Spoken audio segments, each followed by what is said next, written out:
There are a few different policies on electric vehicles, but it's fair to say in terms of treatment of taxation, there is a bit of mixed messaging. Is it going to be about incentives or perhaps taxes on EVs? There's a suggestion being put forward today for one tax for all road users. Joining me live now is Tony Webber, Chief Executive of the Federal Chamber of Automotive Industries. Thanks for your time. So you've got what's called a discussion paper, no firm suggestions, but one idea, the single charge. So registration, stamp duty, licence fees, fuel excise, all into one payment, if you like. Why is that a good idea? Well, it addresses the issue of the complexity of the current tax arrangements that cover both from the Commonwealth and state level. So there's simplicity involved in this. And there's also the equity issue. You should probably be charged for the amount of kilometres you drive on the roads rather than having taxes like your annual registration fee, which is the same regardless if you drive minimal kilometres in a year or you drive hundreds of thousands of kilometres. So my first thought is it would be quite a hefty overall charge. Do you have any estimate on what it might be, and would you sort of split it up into quarters to make it a bit more palatable?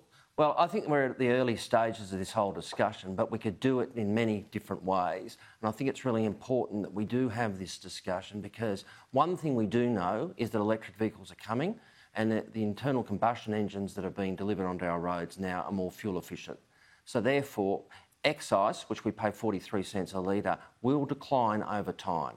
So there is an issue coming up. We need to address it now, and that's why we've put out a discussion paper, and let's work through the mechanics of it, because it involves both the Commonwealth and state governments. You mentioned equity, and it'd be a user pays system, but how does it compare for someone who might live quite a way out in the suburbs, drive to work every day and rack up a lot of kilometres, that might not have the income of someone living in the inner city that doesn't have to drive very far? That's user pays, but that person out in the suburbs is going to pay more under the system, aren't they? Well, depending on the way it's established, potentially yes, but you've got to look at the current system.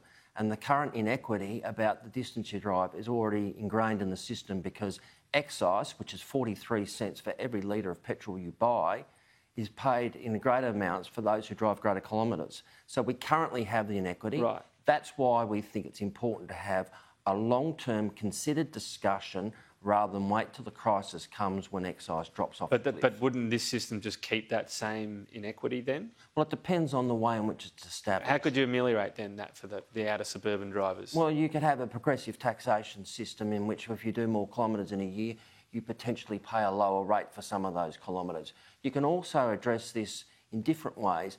In CBD areas and capital cities, you might have a higher rate to actually act as a de facto congestion charge. There's a whole raft of opportunities here. We're not saying anything needs to be done. We're saying let's have that discussion. The congestion charge, another interesting one. It's been used before, and it's usually at these peak times when it goes up a bit more. Do you have another issue there with people that, again, will be able to afford and not care too much, will say, fine, we'll pay it, and other people will have to sort of watch when they're driving places? Well, that's the case with all things that are rationed in our community. Anything in the economy, there's a higher paid for people who can afford it, and thus it rations the good. So I don't see that as anything different to any other part of the economy. When you're looking at sort of the future, driverless vehicles, we assume, well, I don't know if I'm wrong, I assume one day they'll probably be everywhere. Is that the sort of nirvana? Because if every car is talking to every other car, all these issues of traffic, basically, they don't melt away, but be a massive difference, wouldn't it? Because it would just distribute traffic all around the network, and you know, it might send you the way you weren't expecting, but the quicker way. Absolutely. The efficiency of the current network would be absolutely maximised when cars talk to one another. The other big improvement is, last year we lost about 1,200 Australians on the road through accidents. The number of accidents, as we have cars communicating with one another, wouldn't drop to zero, but it'd be a lot lower than 1,200, and that's an enormous benefit. All these things are interconnected. That's why we need to have the discussion. Because the interesting thing about that is the technology's already there. If you go on to Google Maps, for example, it'll say this way is red, go this way, and you'll save a few minutes. Why not try to sort of, you know, have that in some sort of uniform sense? We could do that tomorrow if we really wanted. It would involve putting things into cars, but be a big driver for the economy, wouldn't it?